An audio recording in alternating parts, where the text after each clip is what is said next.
परिचय।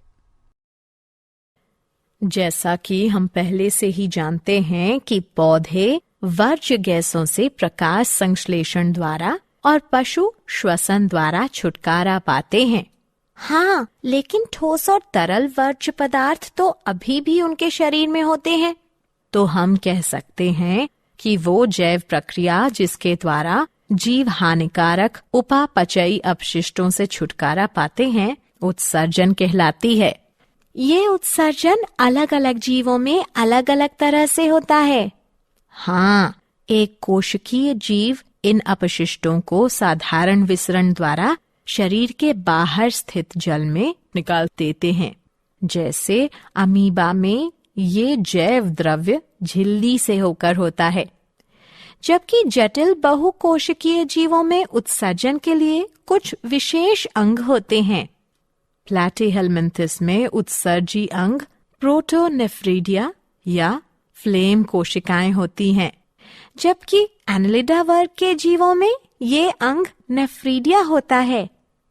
हाँ, और संधिपात जीवों में उत्सर्जी अंग नितंबीय ग्रंथियां जैसे स्पर्श तंतु अथवा हरित ग्रंथि और मैल्पीघी नलिकाएं होती हैं, जबकि मोलस्क में वृक्क होते हैं। ठीक इसी तरह शूलचर्मियों में त्वचा पर उपस्थित पोप्युली उत्सर्जी अंग होते हैं, जबकि यूरोकॉर्डेट में तंत्रिका ग्रंथि और सिफेलोकॉर्डेट में प्रोटोनेफ्रिडिया ये कार्य करती हैं। कशेरुकी जीवों में उत्सर्जन के लिए एक जोड़ी वृक्क होता है। तो आओ इस विषय में विस्तार से चर्चा करें। उद्देश्य। इस पाठ के अंत में आप निम्न करने में सक्षम हो जाएंगे: पशुओं और पौधों में उत्सर्जन को समझना, उत्सर्जन के प्रकारों के बारे में जानना, मानव में उत्सर्जन को समझना, उत्सर्जन संबंधी सभी अंगों के बारे में जानना, फेफड़ों द्वारा होने वाले उत्सर्जन को समझना, त्वचा से होने वाले उत्सर्जन के बारे में जानना, बृहदांत्र से होने वाले उत्सर्जन को समझना,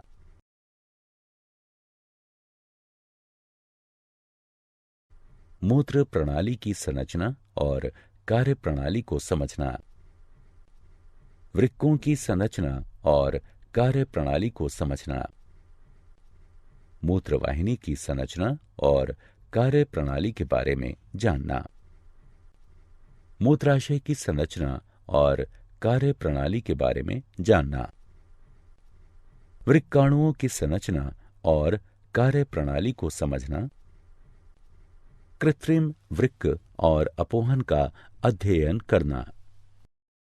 मानव में उत्सर्जन। मानव में प्राथमिक उत्सर्जन तंत्र में एक जोड़ी वृक्क, एक जोड़ी मूत्रवाहिनी, एक मूत्राशय और एक मूत्र मार्ग होता है, जबकि मनुष्य के माध्यमिक उत्सर्जन तंत्र में फेफड़े, त्वचा, बड़ी आंत और यकृत शामिल हैं। फेफड़ों द्वारा उत्सर्जन।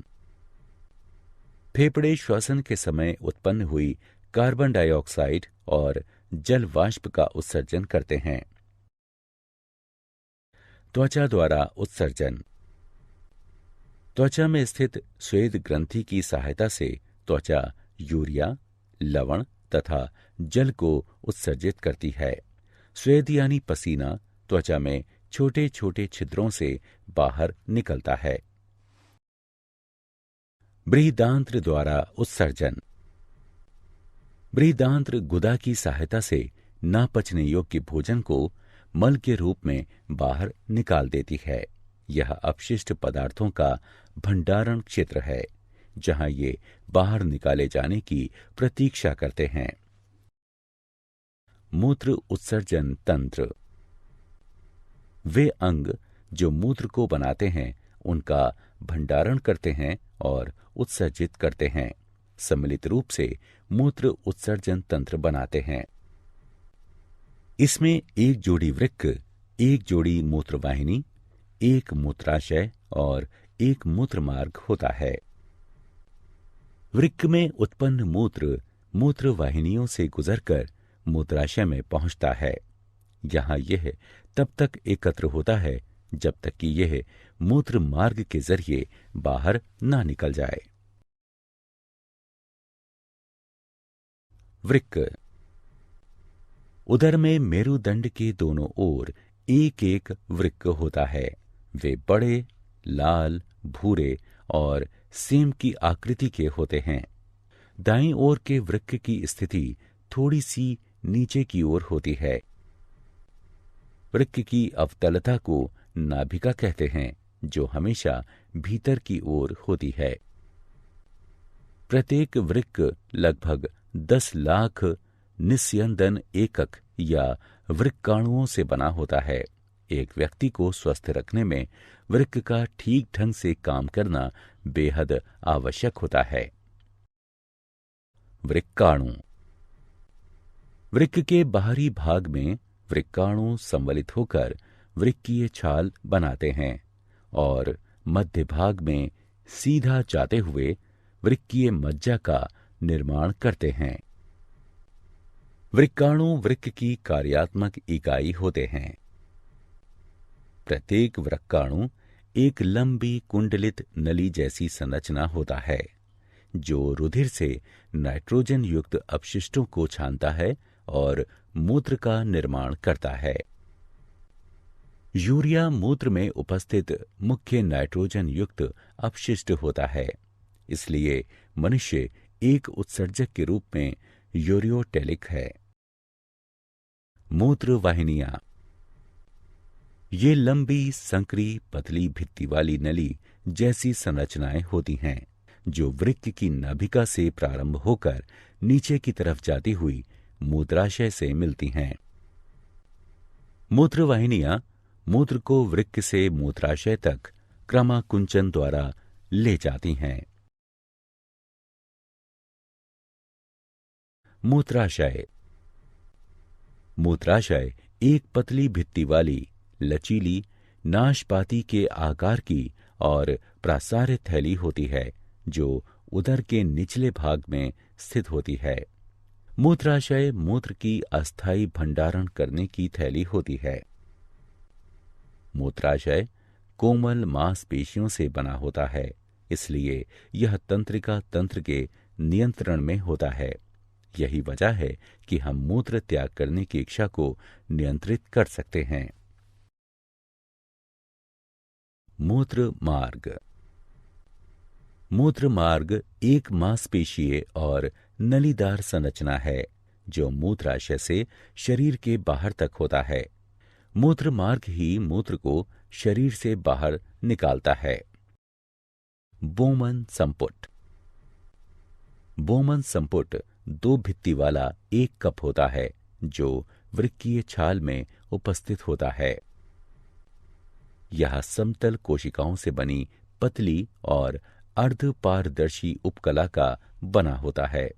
बोमन संपुट के विवर में रुधिर कोशिकाओं का एक गुच्छा होता है, जिसे ग्लोमेरुलस कहते हैं।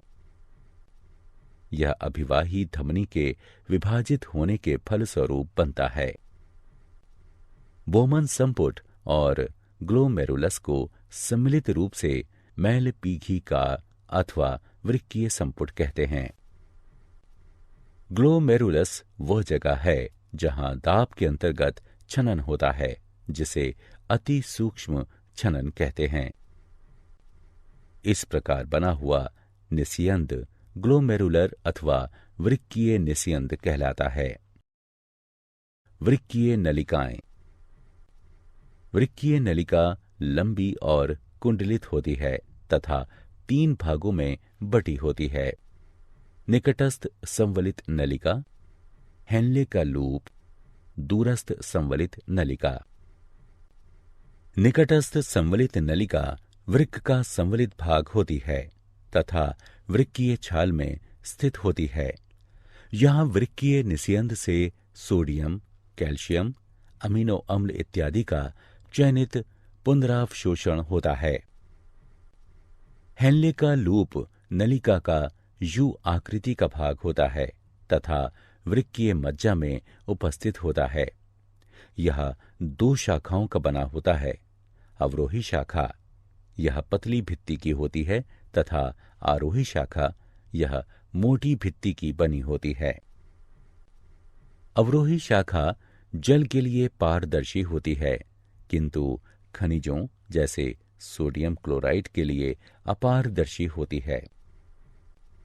आरोही शाखा खनिजों जैसे सोडियम क्लोराइड के लिए तो पारदर्शी होती है, किंतु जल के लिए अपारदर्शी होती है। यहाँ मूत्र की सांद्रता बढ़ती है। दूरस्थ संवलित नलिका वह संवलित भाग है जो वृक्कीय मज्जा में स्थित होता है। यह संग्राही नलिका में खुलता है। वृक्कीय निस्यंद में उपस्थित अधिकतम जल की मात्रा दूरस्थ संवलित नलिका तथा संग्राही नलिका की भित्ति द्वारा पुनरवशोषित हो जाती है। मूत्र का निर्माण। रुधिर से वर्ज्य पदार्थों का छनन करना ही मूत्र निर्माण का उद्देश्य है। ठीक वैसे ही जैसे कार्बन डाइऑक्साइड रुधिर से फेफड़ों में अलग हो जाती है, नाइट्रोजन युक्त वर्ज्य पदार्थ जैसे यूरिया, यूरिक अम्ल रुधिर से वृक्क में अलग होते हैं। इसीलिए इस पर कोई आश्चर्य नहीं होना चाहिए यदि वृक्क का आधारभूत छनन तंत्र फेफड़ों जैसे ही पतली भित्ति वाली रुधिर कोशिकाओं का गुच्छा हो। वृक्क में प्रत्येक रुधिर कोशिका गुच्छ नली के कप की आकृति वाले छोर से संबद्ध होता है, जिसमें मूत्र निस्यंद एकत्रित होता है। प्रारंभिक निस्यंद में कुछ पदार्थ जैसे ग्लूकोज, अमीनो अम्ल, लवण और जल की बड़ी मात्रा उपस्थित होती है, जो नलिका में मूत्र के आगे बढ़ने पर चयन द्वारा पुनरवशोषित हो जाती है। जल का पुनरवशोषण इस बात पर निर्भर करता है कि शरीर में जल की कितनी अतिरिक्त मात्रा उपस्थित है और उसमें घुले अपशिष्ट पदार्थों की कितनी मात्रा है जिनका उत्सर्जन होना है। मूत्र का भंडारण मूत्राशय में तब तक होता है जब तक उसमें दबाव इतना बढ़ जाए कि मूत्र मार्ग द्वारा मूत्र त्याग करने की इच्छा होने लगे। कृत्रिम वृक्क, रुधिर अपोहन। वृक्क जीवित रहने के लिए अनिवार्य अंग है। बहुत से कारक जैसे संक्रमण, चोट अथवा वृक्क में बाधित रुधिर संचार वृक्क की क्रियाशीलता को कम कर देते हैं। इसके कारण शरीर में विषैले वर्ज्य पदार्थ एकत्रित होने लगते हैं, जिसके कारण मृत्यु भी हो सकती है। वृक्क के कार्य बंद कर देने की स्थिति में कृत्रिम वृक्क का उपयोग किया जा सकता है, जो नाइट्रोजन युक्त वर्ज्य पदार्थों को रुधिर से अपोहन द्वारा हटाने का उपकरण है। कृत्रिम वृक्कों में बहुत सी नलिकाएं जिनमें एक अर्ध पारदर्शी रेखा होती है, अपोहन विलयन से भरी टंकी में डूबी होती हैं। इस द्रव का परासरण दाब रुधिर के परासरण दाब के बराबर होता है, लेकिन इसमें नाइट्रोजन युक्त वर्ज्य पदार्थ नहीं होते हैं। रोगी का रुधिर इन्हीं नलिकाओं से होकर गुजरता है।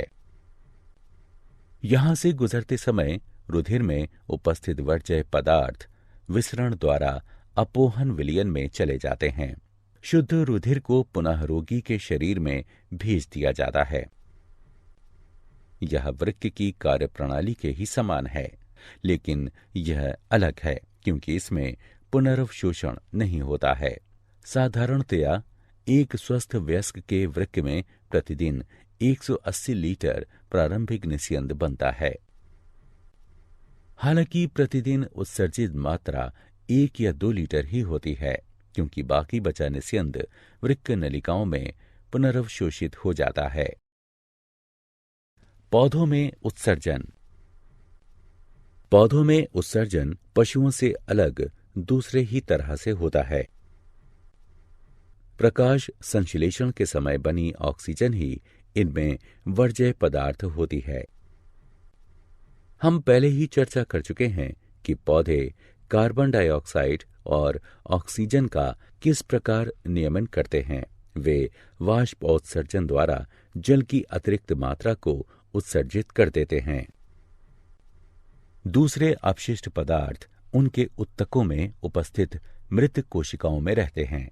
पौधों को अपने कुछ भागों जैसे पत्तियों को खोकर ही वर्ज्य पदार्थों से छुटकारा मिलता है। बहुत से अपशिष्ट पदार्थों का भंडारण कोशिकीय रिक्तिकाओं में होता है। वर्ज्य पदार्थ पत्तियों में एकत्रित हो जाते हैं जो बाद में टूट जाती हैं। दूसरे वर्ज्य पदार्थ जैसे रेजिन और गोंद पुराने जाइलम में एकत्रित होते हैं। पौधे कुछ अपशिष्ट पदार्थों को अपने आसपास की मृदा में भी उत्सर्जित करते हैं। क्या आप जानते हैं, शरीर से मूत्र को बाहर निकालना मिक्चुरेशन है, जिसे साधारणतया मूत्र त्याग करना कहते हैं। मधुमेह में ग्लाइकोजूरिया नाम की शर्करा की मात्रा बढ़ जाती है। एक सामान्य व्यक्ति एक दिन में 1.5 से 1.8 लीटर मूत्र का त्याग करता है।